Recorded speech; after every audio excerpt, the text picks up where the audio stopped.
Okay, so now we're going to talk about thermal hairstyling with thermal tools. So thermal waving and curling are also called Marcel waving. That's actually based on Marcel, who is the father of the modern day curling iron. He's a really cool guy in hair. If you research him, make sure you look him up. And what he also did, he also tried to experiment with some relaxer solution. He actually burnt, if I remember this correctly, his wife's hair off twice, and she still stayed with him. So that was like true love.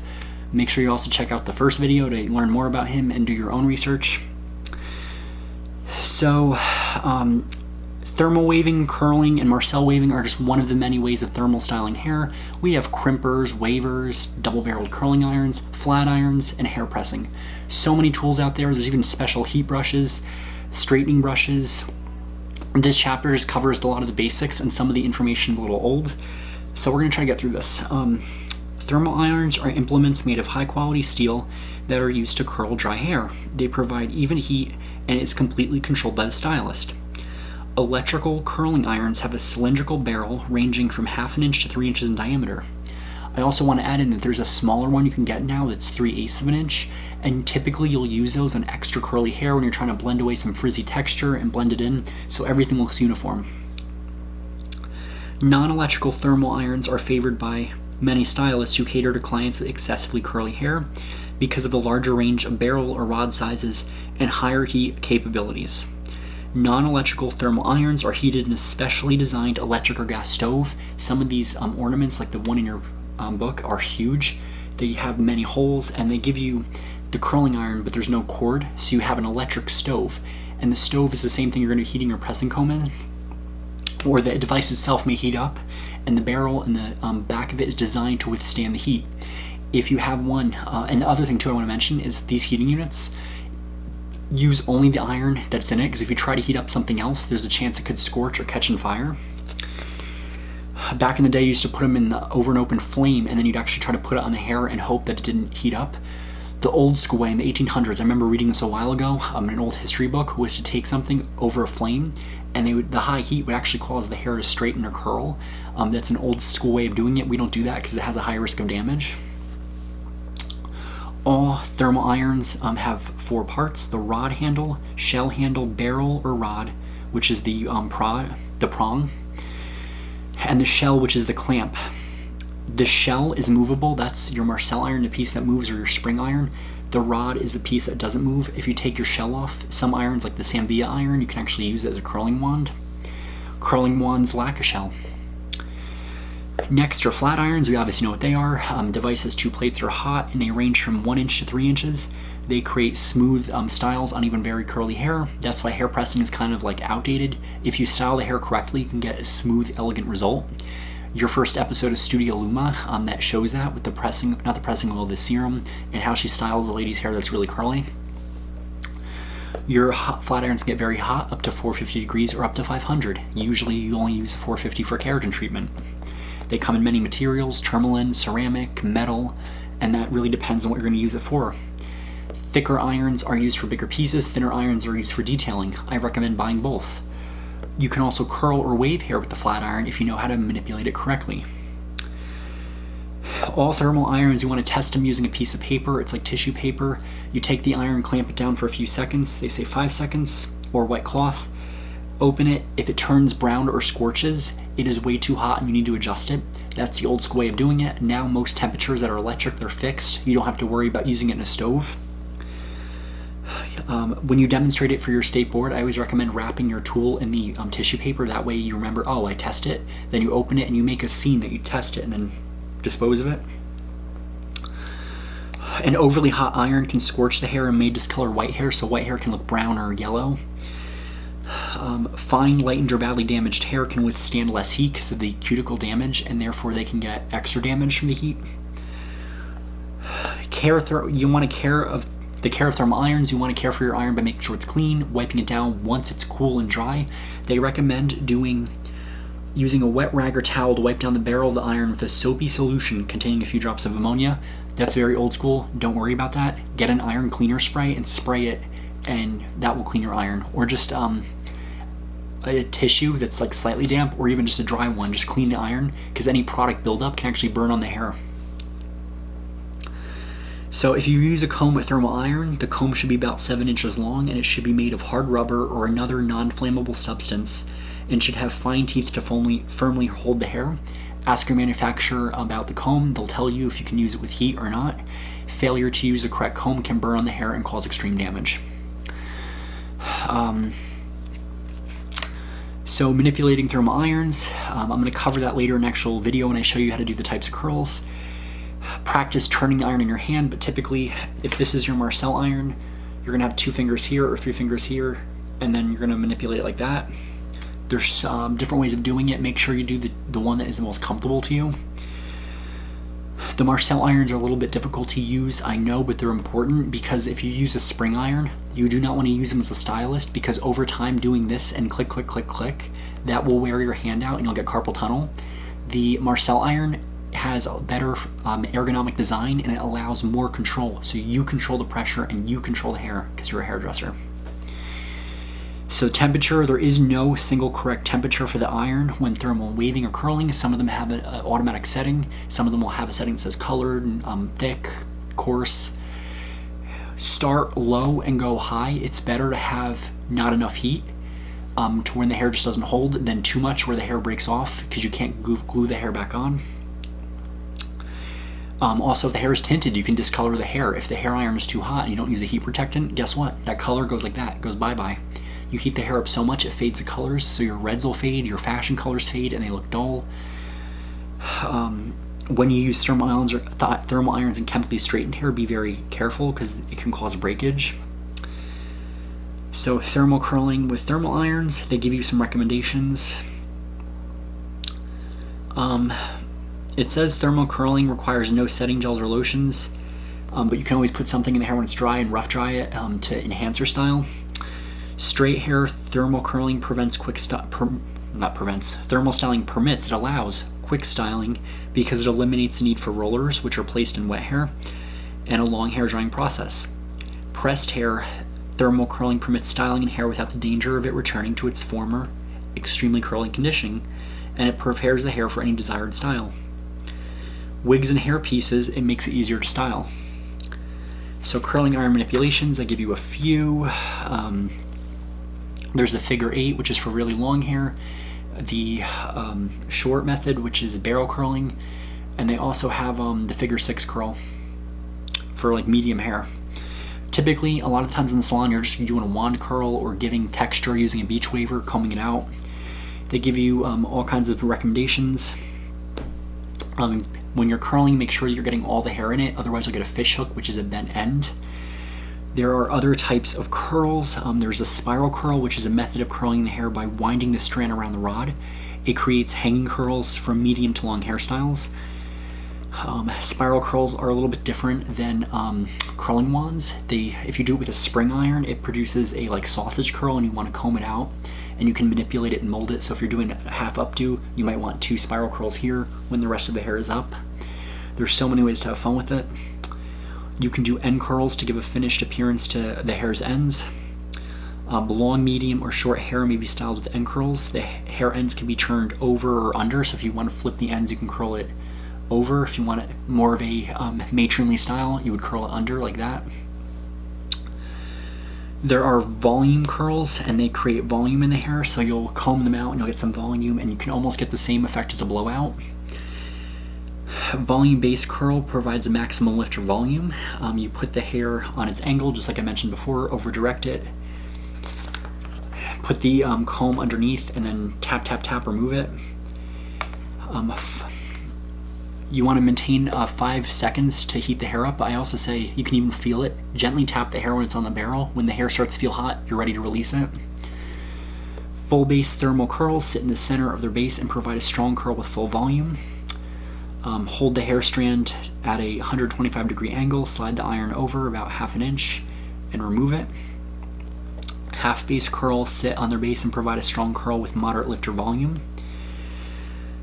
Off base curls are placed completely off their base and offer a curl option with only a slight lift or volume. That's if you want like more of an angular look or a fashion look. Depending on the haircut, you might want that look. For best results when giving thermal setting, clip each curl in place until the whole head has been curled and it's ready for styling. Let it cool. Sometimes you can speed it up with your blow dry or cool setting. Brush the hair working from the neckline and pushing the waves in place as you progress over the entire head. If the hairstyle is to be finished with curls, do the bottom curl last. So some tips of using iron safety. It's common sense. Don't touch your iron when it's hot. Don't do this. I've had a student have the iron like this and actually trip. And if you can imagine wet paint being on the iron, she had a burn mark like that, and it wasn't that severe. But I've seen people online that have had severe burns. Don't grab the iron by the tip. Always unplug it after you turn it off. Don't just yank the cord out because that can break the iron. Switch your iron off, unplug it, let it cool. You can put the safety thing on. And that is about it. So we are going to talk about thermal hair pressing. I'm going to go get a quick drink of water and I'll be right back. Okay, so now we're going to talk about hair pressing, also known as thermal hair straightening. It's more of an older style method of flat ironing hair. Know that you can use it on any ethnicity. You don't have to be black just to do this. Some people really curly hair. I had a lot of my Jewish clients, they'll joke and they'll say, oh, like, well, this, classical Jufro, we need to fix it. And I'm like, okay, well, you can press it, we can relax it. There's so many ways of working with coarse hair. Majority of the time, you are going to be doing flat iron services. If you do seek employment in an ethnic salon or a Dominican salon, you will be doing pressing along with hair straightening. Really get to learn the method because it's so interesting, and all these stylists have been doing it for so long and have seen the industry change. They can be a wealth of knowledge. So with a hair press, when you properly do it, a hair press should temporarily straighten extremely curly or unruly hair by means of an iron or comb. A pressing generally lasts until the hair is shampooed. Presses are not permanent, but if you damage the hair enough, what happens is I've heard a lot of people complain that it will relax their curl pattern, and as the healthy hair grows in, it's tighter and curlier, and you'll see some droopier curls, and that's from the damage. And that does not go away. It's heat damage, you have to cut it off. So, hair pressing prepares the hair for additional service, such as thermal curling and crokinole thermal hairstyling, also known as the two-loop method. A good hair press leaves the hair in natural, lustrous condition, and there's 3 types of hair presses based on the amount of curl removed. Your first one is the soft press, and it removes about 50 to 60% of the curls. It is accomplished by applying the thermal pressing comb once on each side of the hair. So you're going to press 1, and then on the other side 1. A medium press, which removes about 60 to 70% of the curl, is accomplished by applying the pressing comb once on each side using more pressure. So you're going to push the comb in there, hold it in tighter, and then pull up. A hard press removes 100% of the curl and is accomplished by applying the thermal comb twice on each side. So you'll demonstrate all these techniques for your state board. It'll be 1, 2, 1, and 2 again. And that takes a lot of practice to get used to. And that's also called a double press because you're hitting it twice. A hard press can also be done by first passing a hot thermal iron through the hair. This is called a double press. Some of them also refer to this as silk press, and it uses the same technique. You also want to make sure you analyze the hair and scalp thoroughly. If the client has abrasions, you don't want to do this. If they have a scalp allergy, make sure you use products with low fragrance. Under no circumstances should you press a hair with a client that has a contagious disease, a scalp condition, or scalp injury, or chemically damaged hair. Chemically relaxed hair should not be pressed because what happens, you will break it. If you have a relaxer and there's not enough curl, get a flat iron and set it lower and then do it that way. A lot of the pressing combs, because the book refers to them in the old school method where you have them in the stove and you pull them out, they make pressing combs that you plug in the wall and you just turn them on and set the heat setting. That's a lot safer. So analyze the hair and scalp. If you don't correct dry, brittle hair, you'll get hair breakage from doing this. Always check elasticity. Make sure the elasticity is good. Hair texture, different textures of hair respond differently to pressing. Coarse and extremely curly hair has qualities that make it difficult to press. So you want to apply more pressure and more heat. Medium curly hair is the type of hair most cosmetologists deal with. No special problems presented there. And this hair type is the least resistant to pressing. Fine hair requires care because it's finer, it's more prone to burning, usually lower temperature and less pressure. Wiry curly hair may be coarse, medium, and fine. It feels stiff and hard because of the compact construction of its cuticle cells. Hair with this type is very resistant to pressing and requires more heat, so you're going to be going for that hard press and the double press. So one of the scalp conditions, the client's scalp can be classified as normal, tight, or flexible, and you'll also hear this being referred to as being tender-headed. If the scalp is normal, proceed. If it's tight and the hair is coarse, press the hair in one direction in which the hair grows to avoid injury to the scalp. If the scalp is flexible, use enough tension to where it feels comfortable. Also know that when you condition the hair with a good conditioning treatment, massage the scalp to loosen that tight scalp, make that skin used to being massaged to get some blood circulation. Do that a few times and then proceed with a hair press. Also know that with a hair press, you have to be very careful, because if you burn the scalp, you can cause permanent hair loss. My old coworker, when I worked at Salon Centric, is missing part of her head because she had her hair pressed incorrectly in the salon, and she has a permanent bald spot. So know that there's two types of pressing combs, regular and electric. Both should be constructed of a good quality stainless steel or brass. The handle is usually made of wood because wood does not absorb heat. The space between the teeth of the comb vary with each size and style of the comb. Closely placed teeth provide a smooth press. As the spacing gets wider, the press gets less smooth. Pressing combs vary in size. Shorter combs are used to press short hair, and longer combs are used to press long hair. You can also use shorter combs with more teeth to get in close and get some good detailing on the sides. Like they always say, if your edges are a little nappy or your edges have hedges, I've heard both terms used in the professional setting. You also want to temper the comb. Temper is a way of preparing the comb. What you want to do is you want to heat it up so that it heats up the entire length and provides an even result. To temper a new comb, heat the comb until it is extremely hot. Coat the comb in petroleum or pressing oil, let it cool down naturally, and then rinse under hot running water to remove the oil. It also allows you to burn off any polishes or chemicals that were used in manufacturing. Failure to do this, if you put it on someone's hair, it will cause the product to go on the hair and you create napalm, causing damage. When you heat the comb, you want to make sure you're aware of what it's made of and how you can heat. Use the same unit. They say there's gas stoves. Typically, you're not going to use a gas stove. A lot of them are all electric, and you put it in there. Electric pressing combs are available in two forms. One is an on-off switch. The other one has a thermostat that it tells you how hot it is. The book also brings this up, and I don't know why they put it in this chapter, but they're straightening combs. And what straightening combs are is you attach them to a dryer, and you can use it to pull the hair or the pick attachment. You're not going to press the hair like that. You can use the pick attachment to prepare the hair like you would a pressing comb. When the hair is wet, make it dry and stretch that curl out, and then flat iron it with a flat iron to get the same result. There's also airbrushes, which they don't really use anymore, but it might come back because trends are always changing and old things are becoming new again. You also want to know that you should clean the comb appropriately, remove the debris when it's dry. You can do this under running water. Also use iron cleaner, they make specific ones. Also know, in case of a scalp burn, apply 1% gelatin violet jelly. I don't know what that is, but if they sell it and have it just in case. Typically, you always want to be prepared for scalp burns. Scalp burns may be permanent, and that's why a lot of people stray away from this method, and they prefer the flat ironing. It's a lot safer. Pressing oil or cream, it's a special oil. Prepare the hair for pressing by first applying the pressing oil. They make the hair softer. They prepare and condition the hair for pressing, and they help protect the hair from burning or scorching.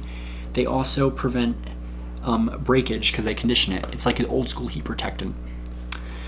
We're getting close to the 18-minute mark, so I'm going to break here, take your 5-minute break, and we come back, we're going to talk about hard presses, touch-ups, some recommendations, as well as some styles, and we'll finish up there.